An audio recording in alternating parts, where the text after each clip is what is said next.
In this video, I'm going to teach you how to do the most unstoppable user catch in college football 25, also known as the rocket catch. This user catch can be used against any defense, man, zone, or the blitz. You can use it to consistently get huge gains downfield, 20, 30 yards, or even touchdowns. Let's get into it now. YouTube, what is up? It is your boy Duke, back here from Sportsgamerz.com. Now, the first thing you need to know if you want to user catch like a pro in college football 25 is the proper passing settings to use. So I want you guys to look at your passing settings and make sure you're copying mine. Literally, passing type, placement and accuracy, passing slowdown off, pass lead increase small, reticle speed 7. The only one of these I feel like you could adjust yourself is the reticle speed. Honestly, I feel like anywhere within the range of 6 to 11 is good. You don't want it too low because then you can't really do much with your pass lead. But you also don't want it too high either because then it's going to get way too twitchy. You're going to feel like you're playing a first-person shooter and it's going to lead to mistakes. So the second thing you need to know in order to pull off this user catch is what type of receivers to use. You really want receivers that have height to them. So like on Georgia, we don't have a ton of height, but I would say anywhere from, 6'2 to 6'4 is a really good range. So, we have a guy 6'3 in Young, 6'2 in Humphreys. Like, honestly, those guys are both fine. Even this Bell guy 6'1 is good. But in general, anywhere I'd say from 6'2 to 6'4 is your sweet spot. Arkansas and teams like that do have some super tall receivers, but it's not even necessary. So for Georgia, I would say the best guy to use is going to be Young. You don't really want super low-rated receivers because then they're going to have low catching stats and they might drop the ball more often. So aim for a good receiver with decent height. Now, the route we're going to want to user catch is simply a hot routed fade.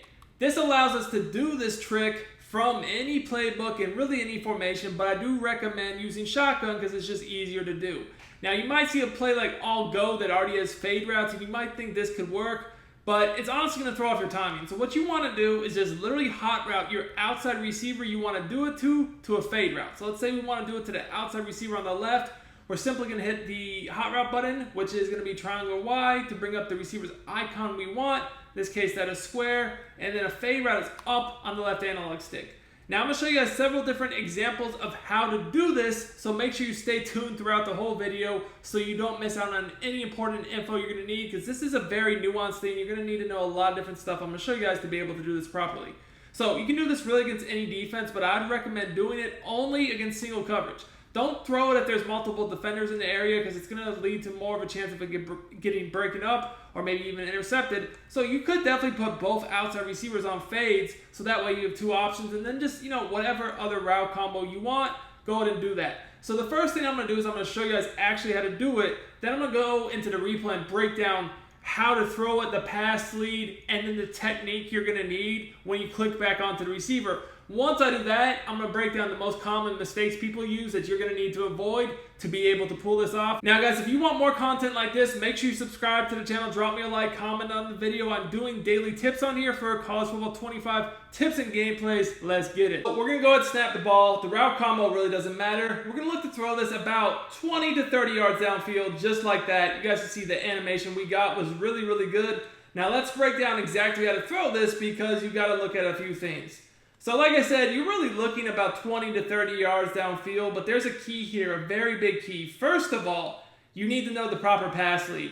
So you're looking to throw this down into the sideline. So if you picture the analog stick as a clock, since we're throwing it to the left, I'd probably throw this at about somewhere between 7-ish to 8 o'clock, okay? And we're throwing a bullet pass. Now the second important thing is when to throw it. Generally, it's going to be between 20 and 30 yards, but you're actually looking for something in the DB, in the deep zone. So this DB in the deep zone, like right now, you guys can see, he's still looking at the quarterback. I don't want to throw this when he's looking at the quarterback because he can react a lot better, maybe even pick it off. So what I'm really looking for is between 20 to 30 yards downfield when he turns his hips and bails in his technique. Because now he's got his hips turned, he's got his back towards me. Because his back is towards me, now I know I'm pretty safe to throw the ball because he can't react in time. So once I see this right about now, you guys can see I'm starting to throw the ball. So I'm throwing that bullet pass down to the sideline, and immediately when I throw the ball, you guys can see, I'm going to click onto the receiver.